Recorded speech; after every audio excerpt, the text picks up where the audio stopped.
Welcome to Roundhouse Roulette, a Walker, Texas Ranger podcast. Each week we recap and review one of the 200 existing Walker, Texas Ranger episodes randomly selected by Roundhouse Roulette. I'm Evan Dalton, here with my brother Adam, and our fellow Hope House volunteer, Mr. Bob Leahy. What's new, guys? I'm on fire, brother!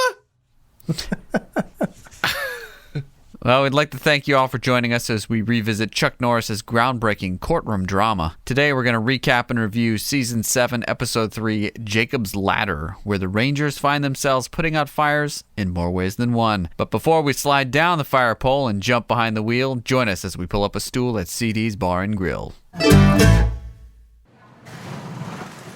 Fancy meeting you guys here. Hey. CD got the old spit bucket and he helped me put out the fire, so... The spittoon. Yeah.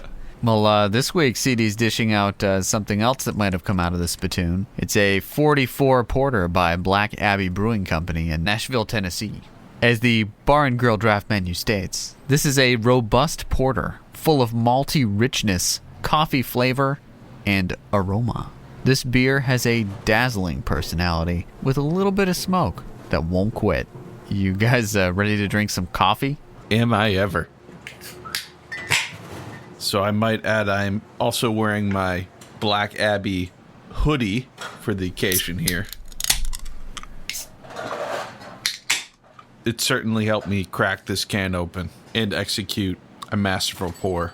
This one, it's called the 44 Porter, and it's got the presidential insignia on the can. There was some backstory to it being a dedication to President Obama, and it used to be called the POTUS 44, but I think they removed the POTUS because a lot of people were like, oh, did you name it after him because it's a black beer? Ah, jeez, come on. So yeah, I think they just changed it to the 44.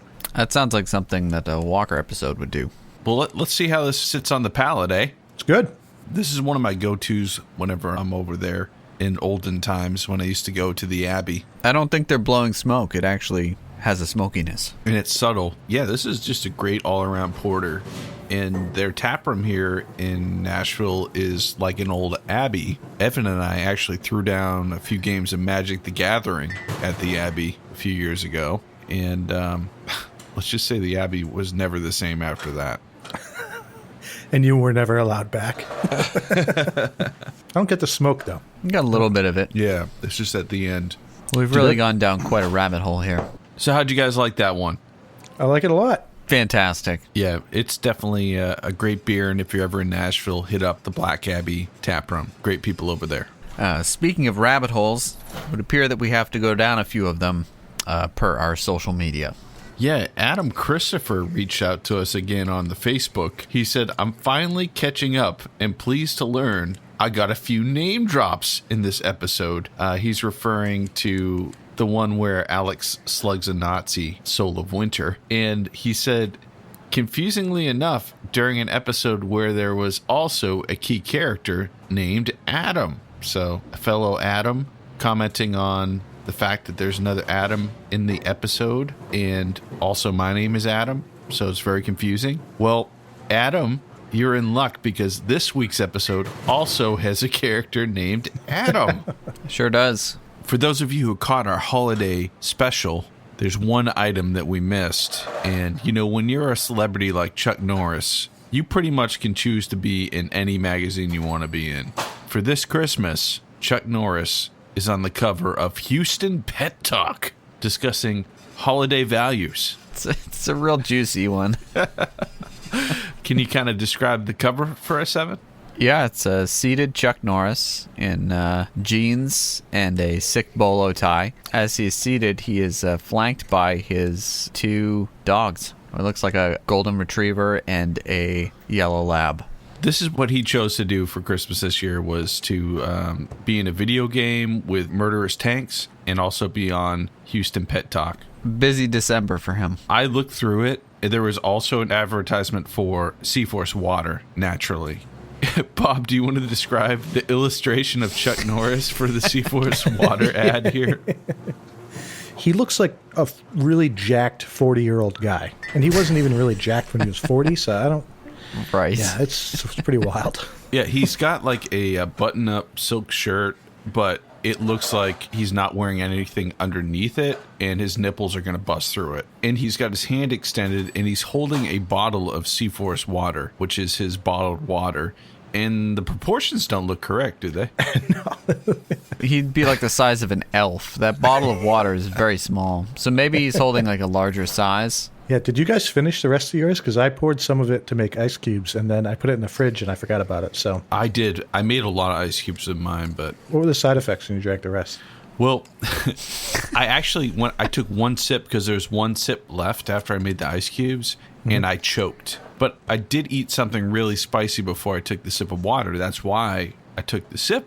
So I can't attribute it to Seaforce, but it could very well have been Seaforce that made me cough. This article in Houston Pet Talk is available online. It's just really speaking with notable Houstonians, which I'm not sure if Chuck Norris is a Houstonian, but he's a famous Texan. Is there a paywall on that site? No paywall, because there was Awesome. plenty of advertisements, as we saw with the Seaforce water ad. Nice. I would say that we've seen this illustration of Chuck Norris before. It was on the side of a Russian automobile. It looks very close to that, for sure. Also, let's not kid ourselves. This is a direct tit for tat here. He got his advertisement for Seaforce in exchange for the article about his dogs. You want to take this next news item, Bob? What do we have here? Walker first look. Jared Padalecki transforms into Walker Texas Ranger. And that's an article from some fan site. And then we've got a picture of Jared Padalecki as Cordell Walker for the first time. We're getting to see what he's going to look like. What do you guys think? The tie is wrong. It's got to be a bolo. Yeah, I would say that the Texas Ranger badges I sent Adam for Christmas look better than the one he's wearing. Yeah, I would agree. And then he's got the matching tie tack. Come on now. Are you guys amped up? Totally. Well, maybe you'll be amped up after we see the first trailer for Walker. This is the Walker promo trailer, the first video we're getting to see from the new Walker from the CW.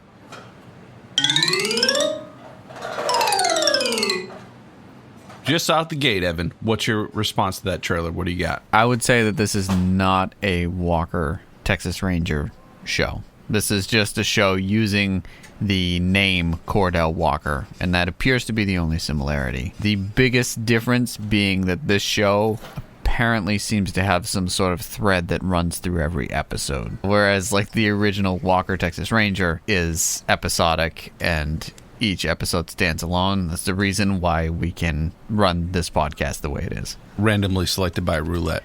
Yes. That's correct. The one thing I did think was ripped right out of Walker Texas Ranger is like the bad guy saying, "Oh, you're the ranger with the dead wife." That's just CW writing, though. Yeah, but that's Walker writing. Yeah, okay. And if they lean into that and they lean into him lassoing a guy who's running away from him, I think they might have a good mix. But that first trailer didn't have those two things. Yeah, I still have yet to see anything that would make a fan of the original series enjoy this one. Agreed. All right, well, you guys have already passed judgment, and that seems like something that Chuck Norris himself would frown upon. We've only passed judgment on the trailers. I will withhold final judgment for the actual show. Yeah, and at that point, I'll reflect with the help of two dogs, and we'll come up with our opinion. Chuck Norris's dogs? Is that what you're trying to reference there? Yeah. You don't even have any dogs. You got like hens. Yeah, I have chickens. I know what their opinion will be. Evan's chickens only say Chuck, Chuck. It's true. The people on the Walker Texas Ranger Facebook page, how do you think they felt about it? Let's find out. Yeah, but I'm sure we'll be very surprised. I'm sure they're going to be accepting and open-minded and really just looking forward to the reboot. I think the word replacement and Chuck Norris will be used. Here comes the social media fallout from this trailer Oh, my God. hitting the Walker Texas Ranger Facebook group. I said, "And it begins. What do you all think?" And I shared the trailer. Josh Dibble chimed in. What does he say, Evan? Looks awful. 2-word review. And that was on our page there, actually. Let's check the next one. Carol says, so he doesn't mind pretending to be Walker, his wife dying and his kids coming. He needs to change the name. He doesn't know how to be Walker. Give it up. Won't watch it but just seeing things on it, he's not the brightest on the totem pole. That's a long sentence. Yeah, that says a lot. We'll just leave that there. There's no period, so it's still going on somewhere. Yeah, Lita Kent says no way. Linda Smothers says not watching. Steph Kilgore Deffenbaugh says nope. Rebecca Kiri could never compare to Chuck Norris. No way, won't watch. What does David Marshall say, Bob? WTF is this? Please tell me someone was drug tested before they approved this. Seriously, what are they thinking? Walker wasn't about ghost hunters and the paranormal. Evan, what does Jeremy Stevens say? Green barfing face emoji. First off, CW called it original. Hollywood clowns. And Paula says there's only one Walker. So not a lot of support here on the Facebook group. But again, CW's probably not going to these guys as their main audience. So I shared this other teaser of it earlier. Amanda Collins says, nope and don't care. He will never be Walker. And then I wrote, he may be Walker, but not Walker Texas Ranger. Then our friend Carol tagged in, this isn't Walker. They should change it. He isn't close to the real Walker or any of the other ones. How many other Walkers are there? Were they as lambasted as this guy is? Bob, what does Jeremy Stevens say here? Did he also get a change from a drunkard to being sober? I respect that he grew up liking the show, however. He should have stood up to the Hollywood clowns who will ruin it, like everything else they ruin, with their zero morals and pushing the typical Hollywood narrative. Yeah, we got to get back to our G.I. Joe pushing the morality at the end of the episode. So every once in a while I like to chime in here, and I reminded these guys, Chuck is Walker, but this is happening, and I'm going to give it a chance. Everyone would complain if they copied it exactly, just as everyone is angry they are making changes.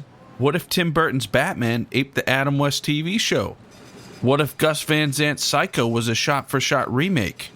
Oh wait, bad example. Norris is king, but he's got to make mortgage payments too. So for his sake, hopefully the reboot is a success. And if it isn't, he still wins. Jeremy just wasn't having any of this. What did Jeremy say back, Evan? Tim Burton's Batmans suck, and they could have done a spin-off making a martial arts expert his nephew or son. Or even better, they could have made an African-American woman Jimmy's daughter, and a ranger, and everyone wins. Hollywood wins. The people win. Walker fans win. This is dark zero logic, zero morals, and pushing another homosexual agenda. Where did that come from? I don't know. Isn't that like morality too? I love these people that are like, the Hollywood, they ruin everything. It's like, well, what do you watch if you don't watch movies from Hollywood? Well, needless to say, at least the old school fans of the old show on Facebook are, how do you put it, Bob? Ice cold. Not feeling it. I would call them plucky. Anybody who was sticking up for the show on that forum has stopped because they're just like, this is a lost cause. The last thing I wanted to share with you guys this week really made my week. I hope it makes yours here. We posted up the Walkerstration by awesome illustrator Adam Lauritsen. Oh, and that's another thing, Adam Christopher. We also have the illustrator's name is Adam as well in every episode. So we've already mentioned 3 Adams in this episode again, and then we've got a character whose name is Adam. Adams rule. There's only one Adam, and it's Chuck Norris. He's made up of many Adams, so think about that. Okay. Yeah, you just got it. Yeah, it's cool. So, in response to the Walkerstration that we put up for the episode Safe House, which has a great picture of Gage and Sydney fleeing in a car with a helicopter with 2 armed goons firing down upon them, and Sydney has half her body outside the passenger window with a gun ready to just go to town on them. Guys, we heard back from our buddy Judson Mills on this one. Nice. What does he say, Bob? Aye! Great piece. Very cool. Thank you. What was that? Did you just make that sound, or did he write that? He wrote that sound. Okay.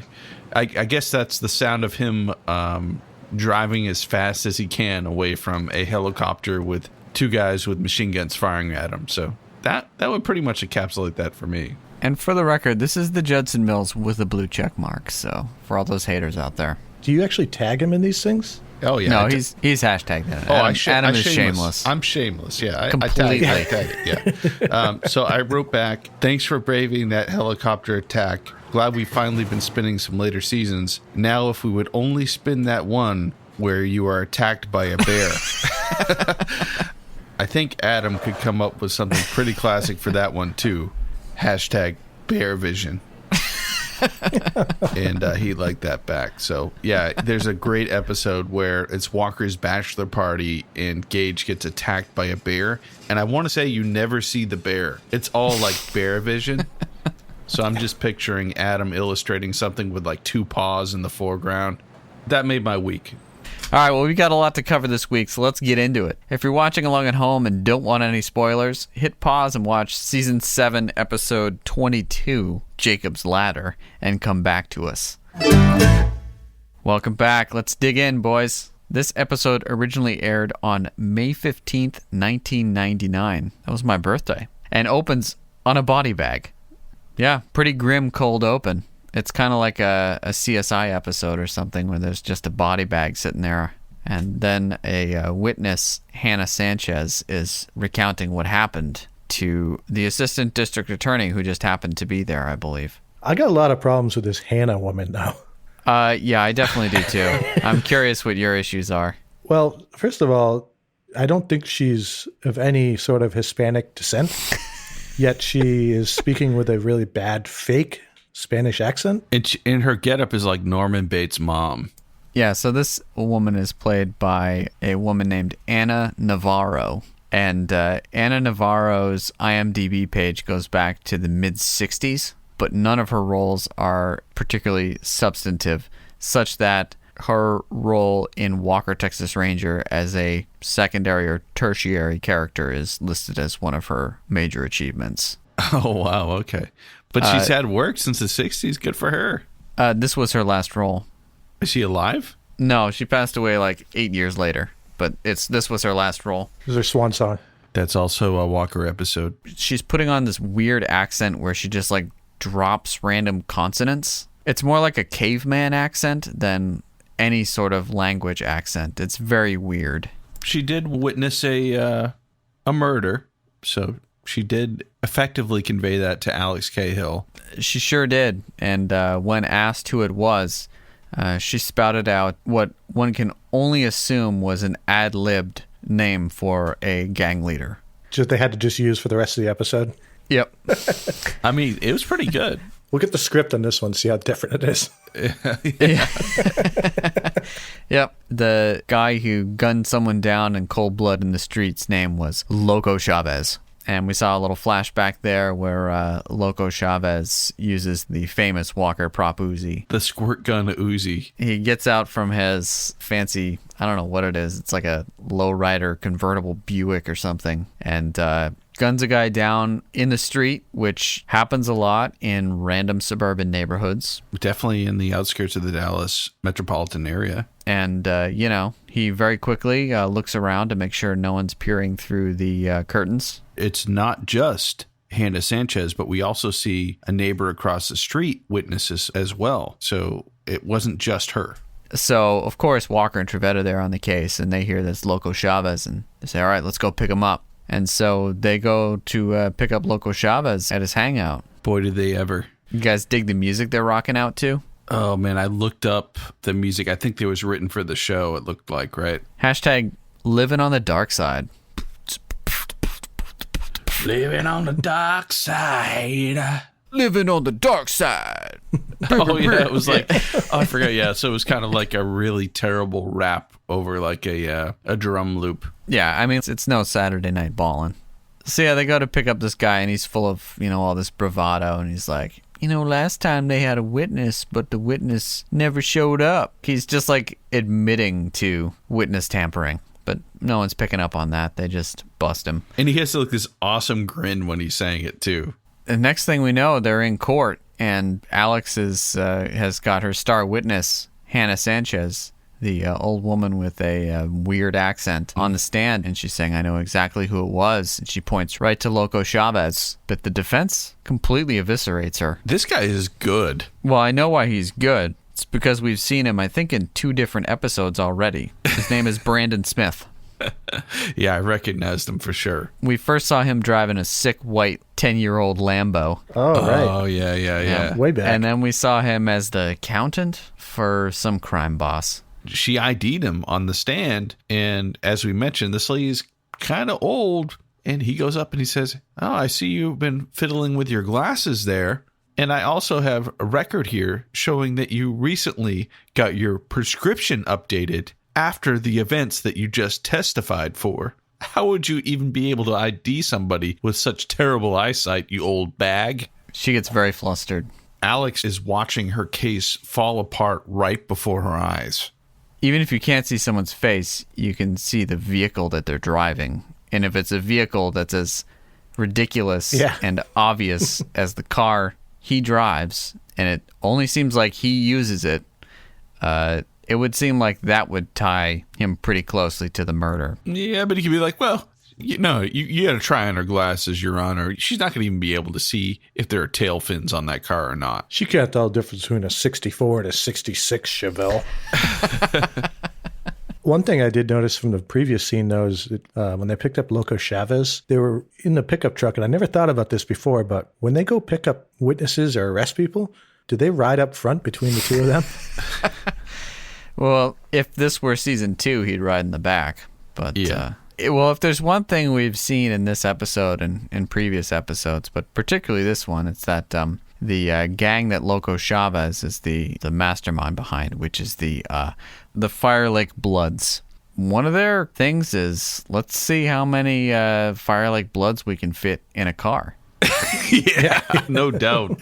Multiple times we see them with 6 people in a car. It actually looked like there were 4 people in the front seat at one point. How do we make it look like a lowrider? We just put 6 dudes in it. Oh my God.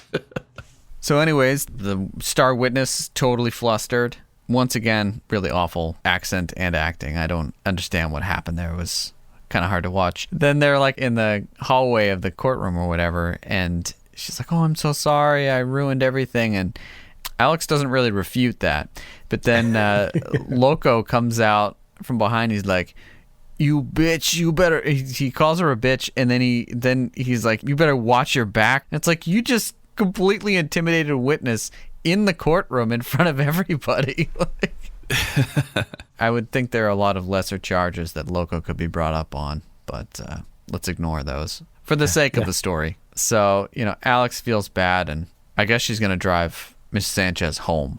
But we'll get more to that in a second, because we're going to do a hard transition and zoom in on a complete and total non sequitur of a children's field trip to visit the firehouse. And now, Evan, you and I have gone on such field trips with the Boy Scouts. So this is exactly like any Boy Scout troop going to check out a firehouse, except these firemen, it's almost as if they're getting ready for a photo shoot for Sexy Fireman calendar or something like that. Oh, definitely, yeah. This grade school teacher's like, oh, we're going on the field trip to the firehouse.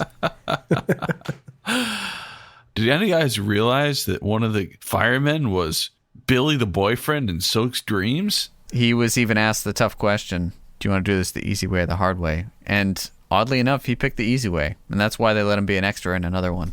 Well, he was a good fireman, but he didn't really have many lines. Yeah, they basically put on it's like a vaudeville routine. He's like, we don't just do all the cool stuff. We also do really boring stuff too, right, Jimmy? And the other fireman's pretending to sweep, and then he pretends to trip, and all they're like, oh. And all the kids laugh except one really sad-looking blonde boy who happens to be named Adam. And Adam is the son of the over-enthusiastic, hot blonde firefighter. We should also say that this lead firefighter, whose name is yet to be revealed in the episode, I will say, but he's played by John Schneider, who plays Bo Duke in the original Dukes of Hazzard.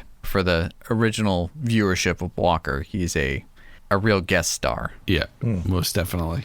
But yeah, he's the father of Adam, and Adam thinks that anything to do with firefighting is stupid. Mainly because his dad never has enough time to spend with him. It's really sad. Yep, that's what it comes down to. They're about to show everyone how the fire engine goes when they get a call. The call is actually to go into Hannah Sanchez's house, which has been firebombed by the Fire Lake Bloods. They are very much in keeping with their name. You know, a lot of people like to shoot things up. Some people like to lay bombs. We see a lot of C4 in this show. What's the weapon of choice for the Fire Lake Bloods? Oh, that would be the Molotov cocktail.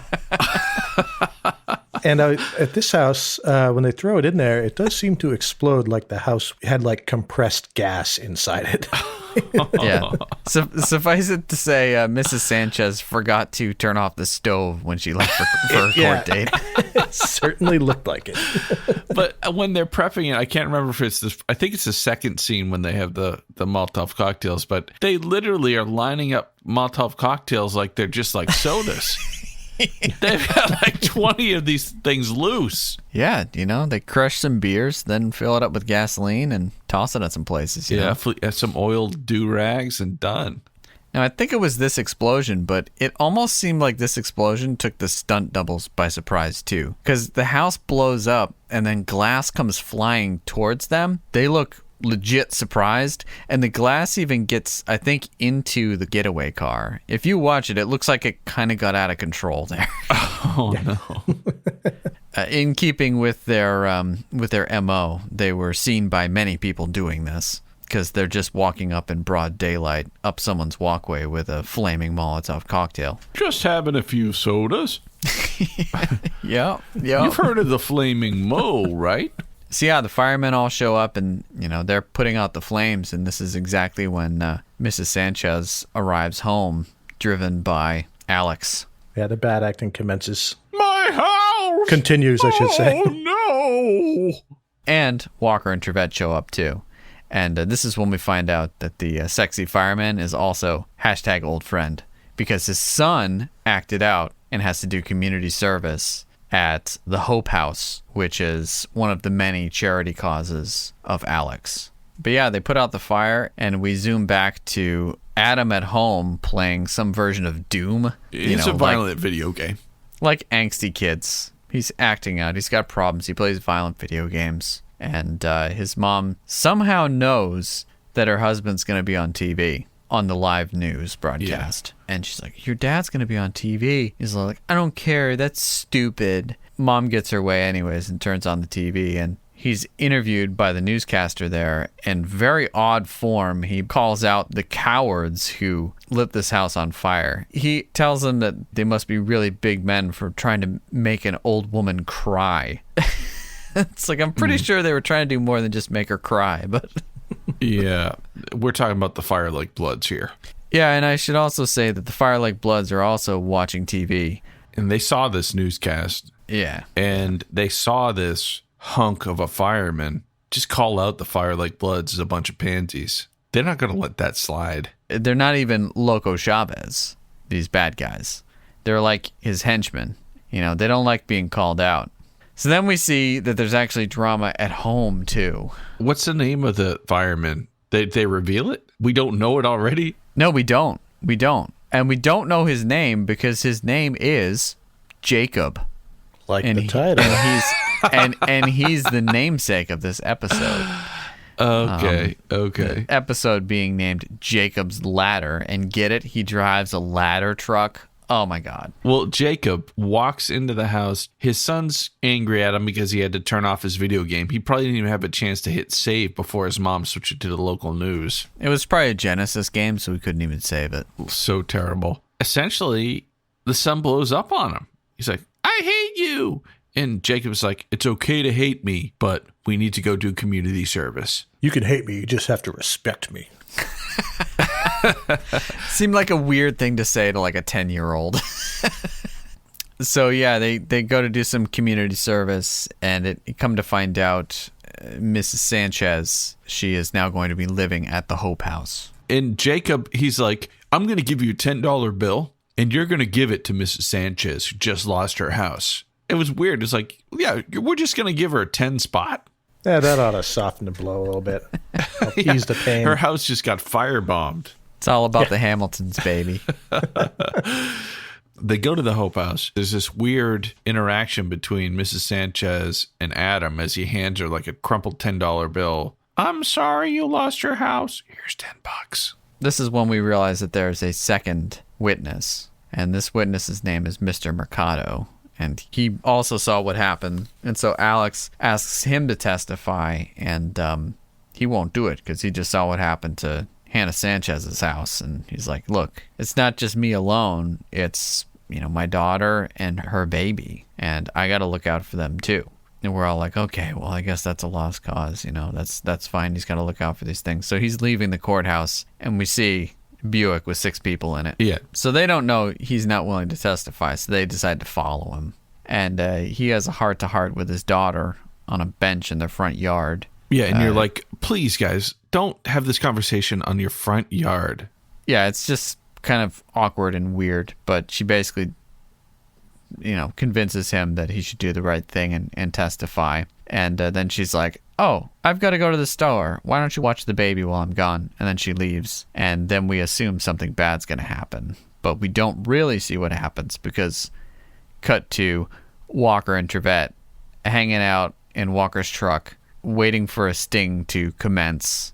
And if last episode we would consider it like a minor fourth wall break where they talk about syndication, this is a full-on knock that wall down. That's a Kool-Aid guy coming through. Very strange. Trevette's upset because his coffee is cold and nothing is happening, so they turn the radio on. He turns on the radio, and Walker's preset is, I guess, the country radio station. It's the real music station. Yeah. And it's literally playing the theme song to Walker, Texas Ranger. Yep, and they sit there awkwardly listening to it for a few seconds. And as the viewers, you're like, is this happening right now?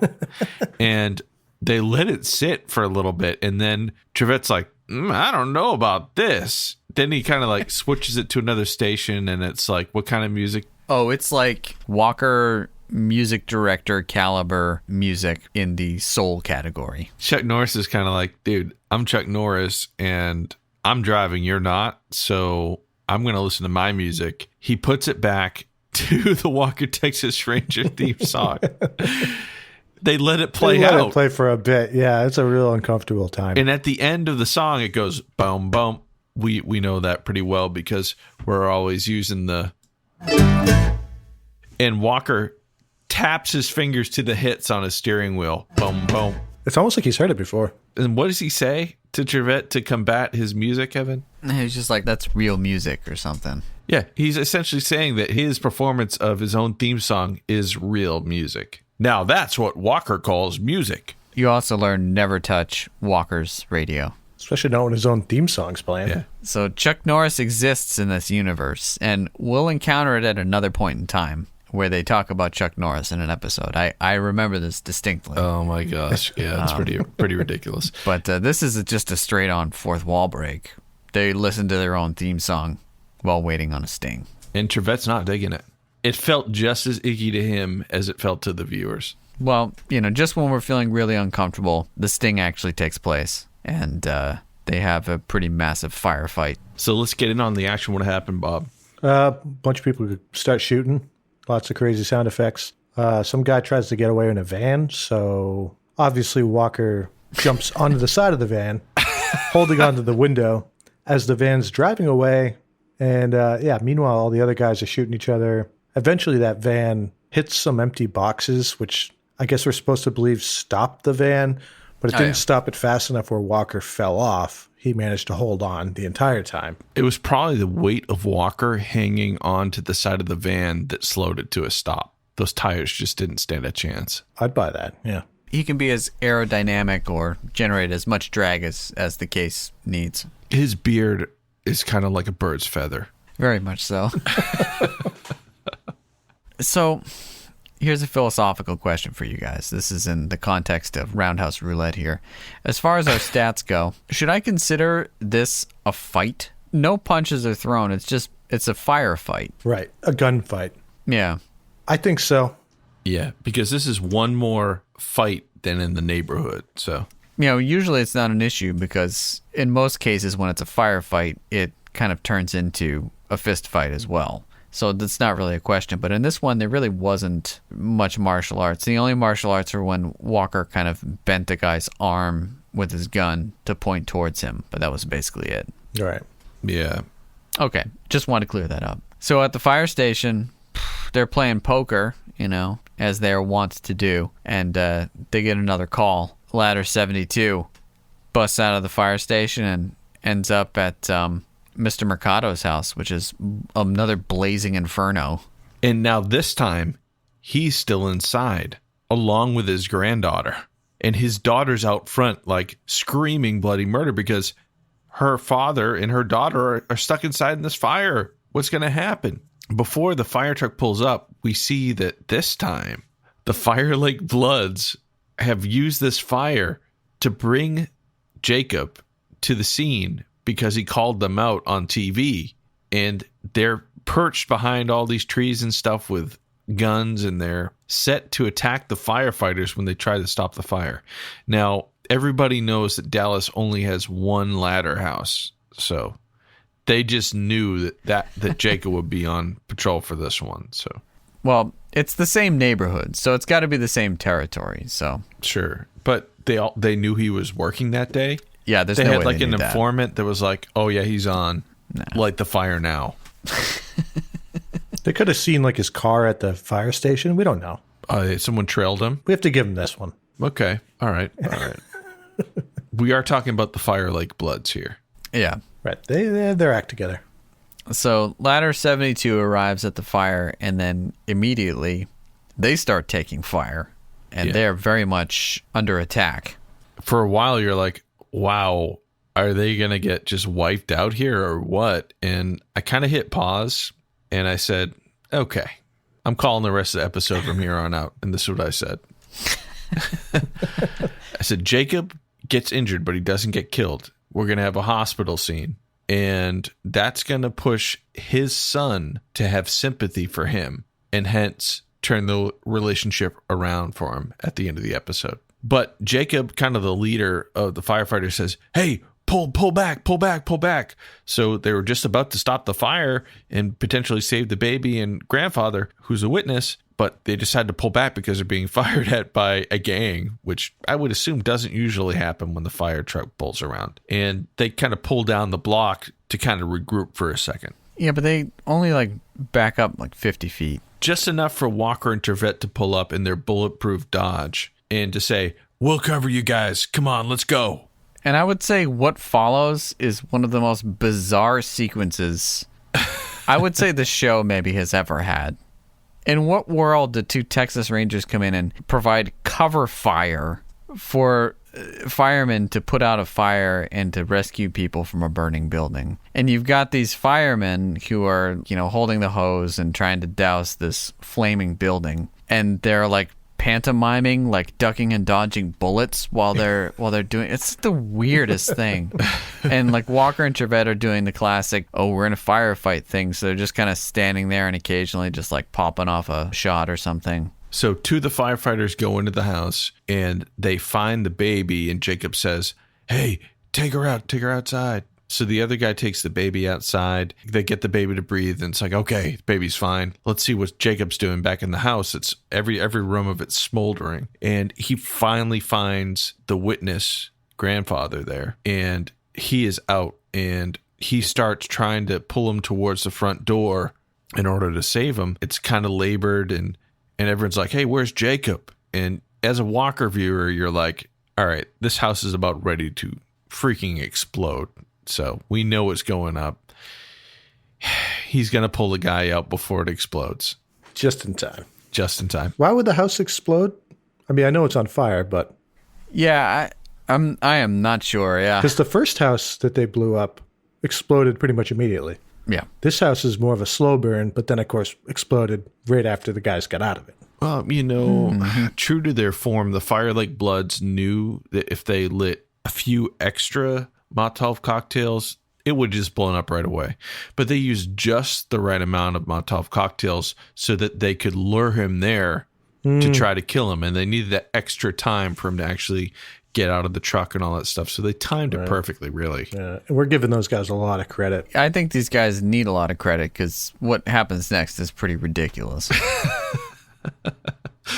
Jacob pulls Mr. Mikado out, and everyone's like, oh, there he is. And they just pull him out, and then the house blows up behind him. Of course. And we're like, oh, he made it. But, I'm like, Jacob got out of there. He's not injured. So there's great fanfare around Jacob, and everyone's all happy for a couple seconds. And then they're like, look out! And there's a gang member he's crawling down on the neighbor's roof. How did that happen? Anyways, this guy's on a roof, and he fires one shot from the roof and hits Jacob right in the chest. And Walker retaliates, shoots the guy off the roof, of course. Yeah. Easy. But the damage is done. Jacob is rushed off to the Purple Hospital of Doom, where miracles happen. And yeah, the family meets them there. It's pretty touch and go. It's classic Purple waiting room stuff. Mm-hmm. Yeah, we're not sure what's going on here. We're only doctors. Alex is there, and she's like, someone must have seen something. You have to find somebody who can tell you what happened. At this point, I'm thinking, yeah, 2 Texas Rangers just witnessed attempted murder right there. So I would think you'd be able to bring all those guys in. Doesn't make for good TV, though. Sure. So they're pounding the pavement, and they knock on this guy's door, and this guy opens the door. His name is Joe Salazar. And we recognize him as the trash man from earlier who was taking out his trash and witnessed the first shooting. Mm-hmm. Yep. Mm-hmm. So we have seen him before. We know he's a witness, but he's like, nope, haven't seen anything, haven't seen a thing. And he closes the door, and Walker and Trevette are like, he seemed nervous, a little too nervous. And then we see inside his apartment or inside his house, and the gang's in there, and they're like, if you'd said anything, we would have killed you. And then immediately Walker and Trevette are on the gang members, beating them up. Did they kick the door in or something? They must. Yeah, they're like, we knew he was a little too nervous. The gang members must be holding him hostage in his own house to make him squeal the way they want. Yep. Imagine if there was just him in there and they just kicked down the door. He'd be like, what, dude? I told you. Just making lunch. What are you doing? We're not taking no for an answer.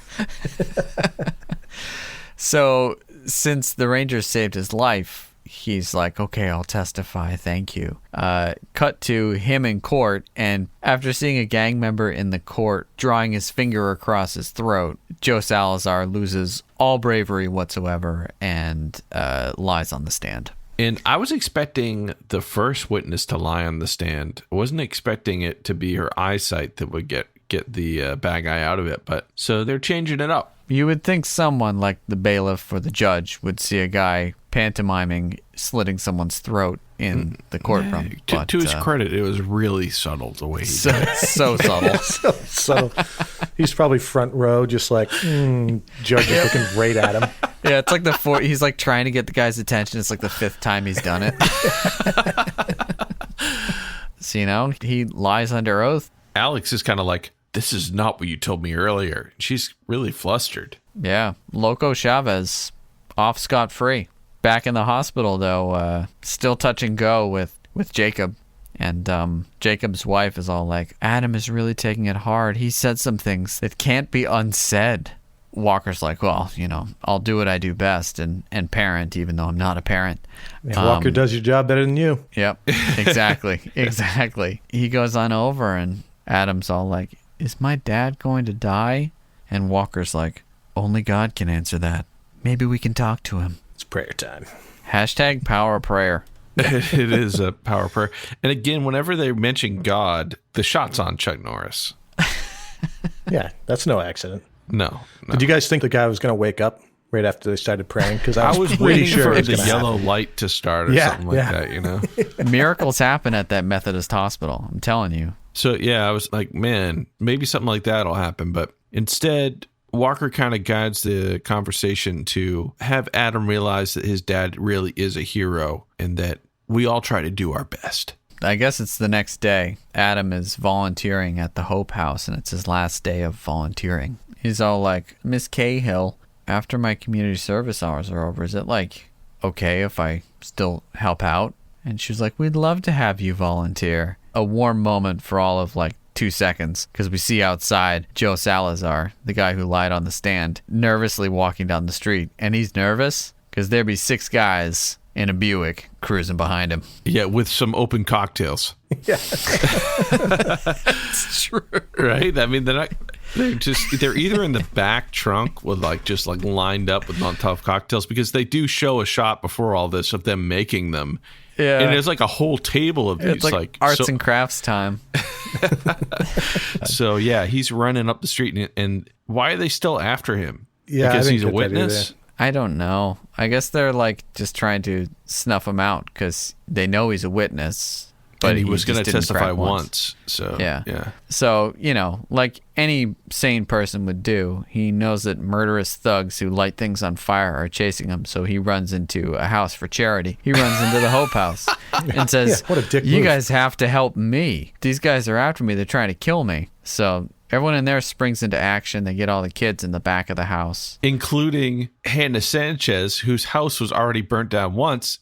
And now, potentially, the house that she's living in, the Hope House, might be the same fate. She's got to get better friends. Yeah.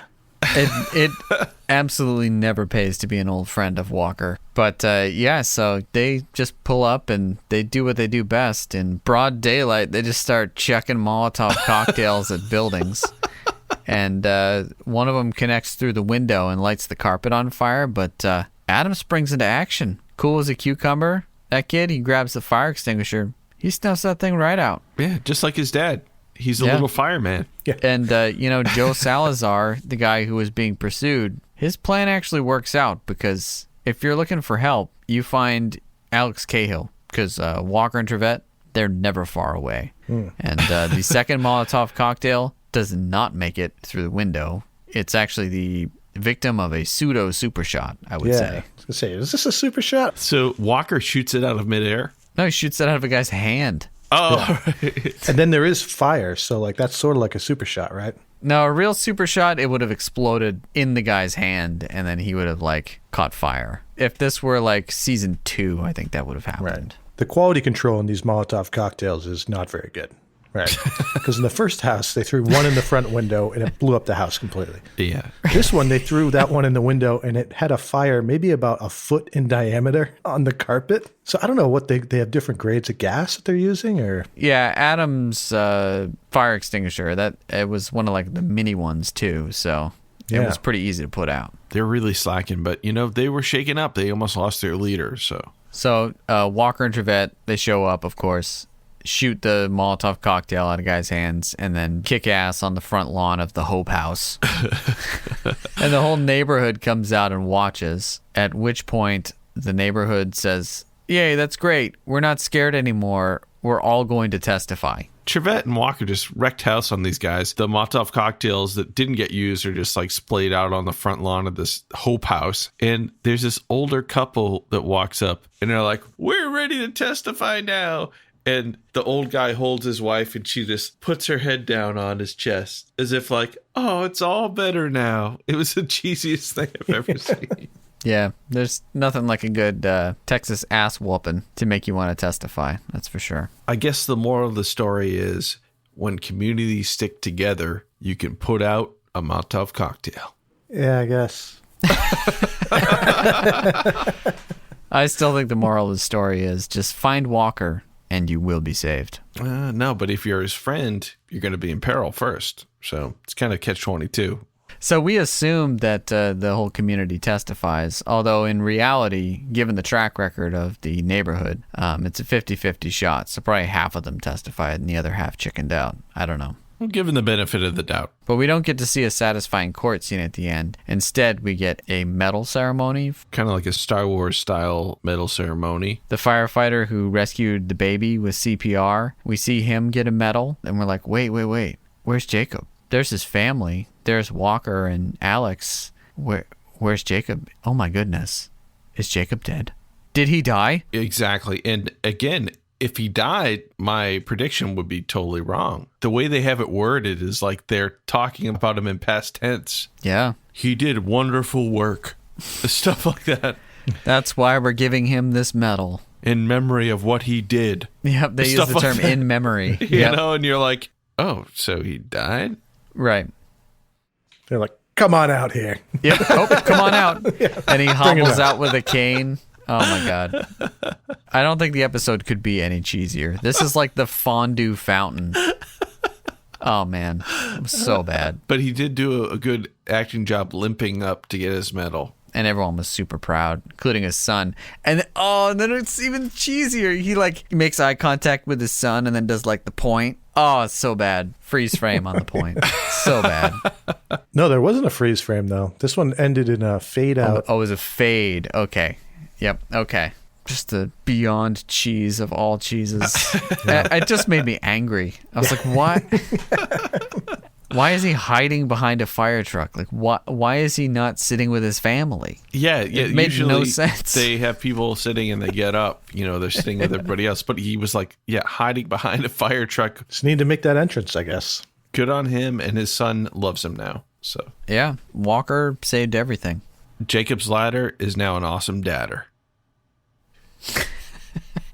Well, that about sums up this episode.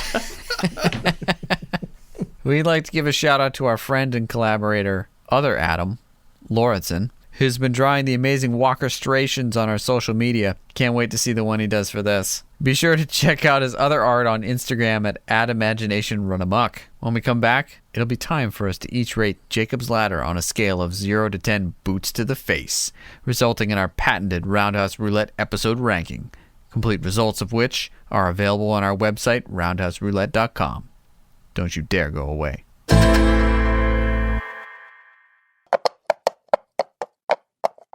Well, howdy there. Evan here. Took me about 20 minutes, but I think I managed to break this here horsey in time for dinner at CD's with the gang. Say hello to the kind folks there, Santana. Well, we here at Roundhouse Roulette are powered by a love of pure, unfiltered Walker Texas Ranger, and have had a blast following his adventures with you thus far.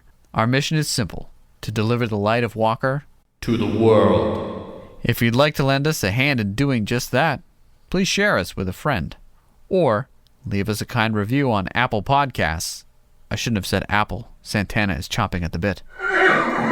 It truly goes a long way in helping other Walkerites find the cast. Likewise, if you'd like to impress and confuse your friends with your utter coolness, we've recently added some fresh new merchandise at roundhouseroulette.com. And if you'd like to further help us cover our editing, artwork, and web hosting, we've set up a Patreon page with membership levels ranging from Criminal Mastermind to Full-On Ranger. And who could go wrong with those? Most importantly, though, thank you for listening and making this ridiculous journey of ours worthwhile. We truly have nothing better to do. Woo! Santana, you are uncontrollable. No man tames Santana. I thought we had a mutual understanding. Well, we better get back to the stable so these kind folk can get back to the show.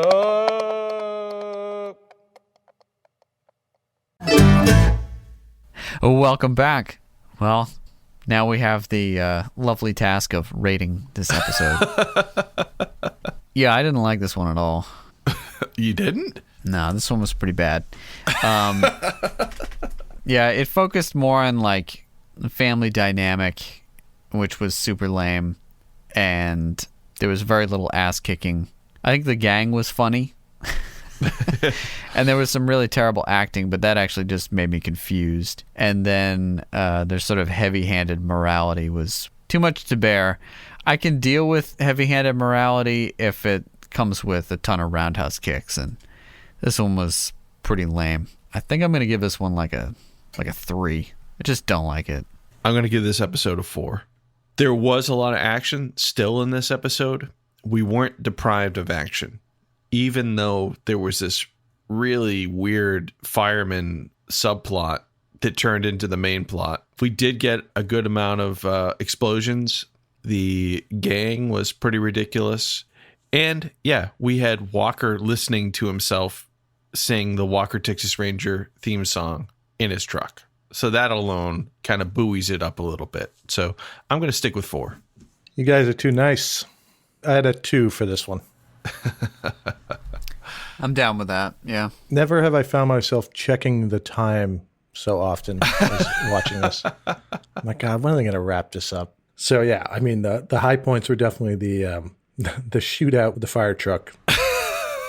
But I mean that was so boring though. There was no punches or anything. Right. But the guy on the roof at the end was pretty That was sick. ridiculous, but also like where was that guy during the firefight? He was waiting for his moment.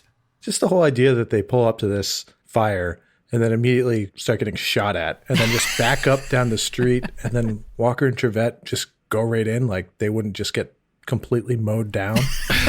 I didn't get it. I don't think they even had vests on. No, they never have vests on. That's definitely like one of the weirdest scenes I've ever seen on TV is like someone fighting a fire while also like pretending to duck and dodge bullets. It was really weird. Well, firefighters doing that. Yeah. Yes. Yeah. They only had like one take, right? When you're burning a house down. So maybe none of that like was. So how when it you're was holding written. this hose, just do random motions so it looks like you're dodging bullets. And they're like, oh, okay, I can do that. All right. So my theory is that there is a reason Gage and Sydney were brought in. Mm-hmm. And it's so that there would be more action. I mean, we kind of knew this anyways, but what we're seeing now is this is episode 22, so the latter part of season 7, the last season before Gage and Sydney come on. And what we're seeing is that there's very little fighting or stunts from Walker and Trevette. And even the stunt that they had Walker do, he just kind of hung onto the side of a car for 5 seconons. It wasn't like him jumping onto a helicopter or something crazy. So they're not really upping things. And interestingly, we've just had 2 season 8 episodes in a row that we gave excellent scores to. And this one has abysmal scores. So I think we're going to start seeing a pattern here that maybe season 7 is is sort of the diminishing returns on just the Walker Trevette duo. Wow. So what does that give us, Evan? Well, it gives this episode a roundhouse rating of 3 boots to the face.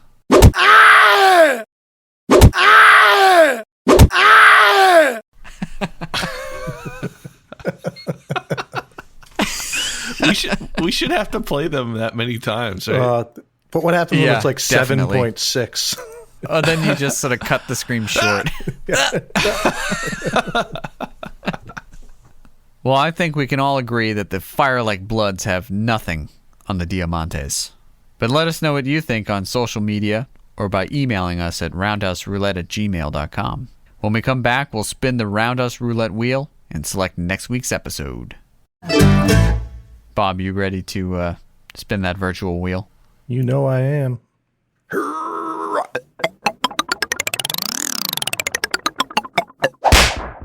Soldiers of Hate.